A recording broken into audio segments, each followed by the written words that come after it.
This week, we get the event that the markets have been waiting for all summer. The U.S. Federal Reserve widely expected to cut rates on Wednesday. What could it mean for the economy and the markets as we head into the fall? Joining us now to discuss is Jing Roy, VP, Director, and Portfolio Manager for Asset Allocation at TD Asset Management. Jing, great to have you back on the show. Thanks for having me. So after all the talking all summer on this program out there in the financial press about the Fed, we finally arrived at the week. What are you expecting from the Fed? We finally enter into a synchronized global rate cut cycle. So this week, the Fed is expected to join the Bank of Canada and European Central Bank to start the rate cut cycle. By the end of this year, the Fed is expected to cut about 100 basis points, and the Bank of Canada another 70 basis points, and the ECB another 40 basis points.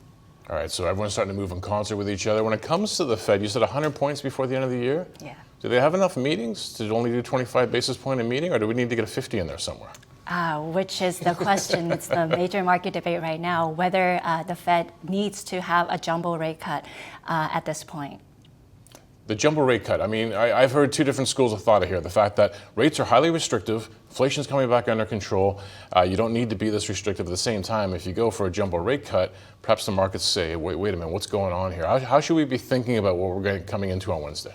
Exactly. So it really all ties back into the recession risk that we're looking at. So right now, the market consensus is pegging recession risk at 25 to 30% in U.S. and Canada. As a result of that, so there's market speculation that the Fed wants to get ahead of that to stem a rapid deterioration in the economy. Recession risks actually matter a lot for equity investors because in a plain vanilla kind of a garden variety recession, S&P 500 index typically would decline by 20% on average. In a more severe balance sheet recession, that number goes to over 40%. So there are concerns out there. What are the guideposts then? If we're trying to figure out, is this an economy south of the border, even here at home, that could fall into recession, what are we watching? This cycle has been anything but typical, so we have to go back to the first principle. So right now, what I'm paying close attention to is really the consumer spending, the consumer health, especially in the top high-earning households. Because households in the top two income quintile, they actually account for over half of the total consumer spending in the US and Canada. And we know that consumer spending is a large part of the GDP growth in those two countries. So if we have to assess the consumer health, we look at through the lens of income effect and wealth effect. So take income effect to start with that. If we see the emergent weakness in the unemployment situation in the lower income cohort in the US to spread into higher income household, then that's a negative for the recession outlook. Based on the sector job openings and unemployment data we have seen so far, we see very little sign of that in the US. However, the situation is a bit more precarious in Canada. And moving on to the wealth effect, the recession risk will be higher if we see equity market and housing market start to decline, because that will disproportionately hurt higher income households. That's interesting in terms of when we think about the resilience of the U.S. economy. When you put it in that terms, it starts to make sense to me that while we know that people at the lower end of the income spectrum were hurting, there was a lot of wealth to keep that consumer spending going. Yes, it's kind of paradoxical in the U.S., especially for the housing price. As the mortgage rate comes down, it's supportive for Canadian household because it will relieve the debt pressure. But in the U.S., it might have the opposite effect because the homeowners in the U.S. cannot port their low-cost fixed mortgage to new properties. As a result of that, 1.7 million homes have been taken off the market, and that supported a price increase of 7% in the last 2 years. So if, as the rate cut takes shape and mortgage rate come down, and that increase the supply of housing stock in the market in the U.S., that can put some pressure on the housing price. That's an interesting dynamic there. So if we do get the anticipated rate cut from the Fed this week and 100 basis points somehow delivered before the end of the year, what could the impact be on the equity markets? I feel like the market's been waiting for this one. It's waiting, but finally the wait is almost over. The shape and the profile of the equity return will be very different, depends on the reason why the rate cuts are being done.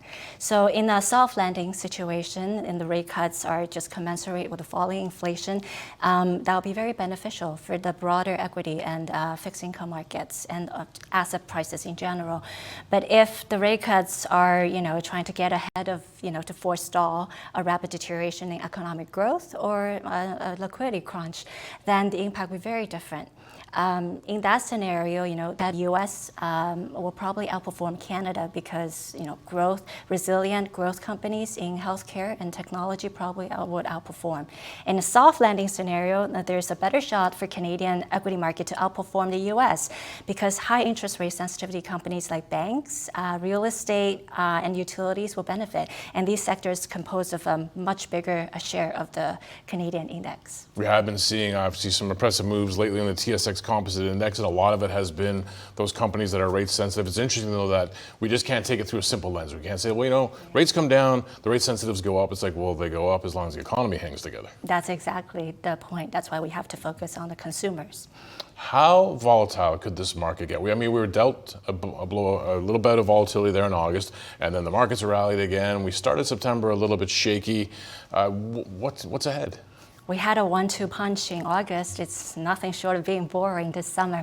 But the volatility outlook is pretty supportive, which means that the volatility will stay elevated for the rest of the year. There are two reasons for that. First of all, the November presidential election in the U.S. will potentially change the course of a lot of government policies and create winners and losers and change the outlooks on the growth and inflation. So that's one thing to be conscious of.